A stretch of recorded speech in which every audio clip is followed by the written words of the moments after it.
how to watch movies on Netflix. Hey everybody, welcome back to the channel. In this video we are going to learn how we can watch movies on Netflix, so make sure to watch the video till the end. Now, watching movies on Netflix is a fairly simple task, but you want to make sure that you've already created an account and started your Netflix account subscription, because without doing those you will not be able to do it. So make sure you've already created a subscription. If you don't know how to, we have a couple of links in the description box below as well. Once we've done that, simply open up the Netflix application and just log into your respective account, and also select your profile and choose to log in with those profiles.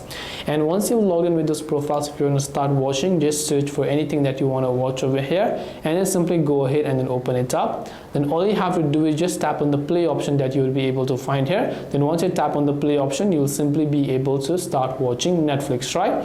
Now, another thing here is, if you want to change the audio and subtitles, the language, and you want to change the episodes, you can do all of them while simply watching the video or the movie. And this way you'll be able to watch movies on Netflix. Hope this video was very helpful. If you have got any more questions, then feel free to also leave them down below. Thank you for watching till the very end, and see you soon in the next video.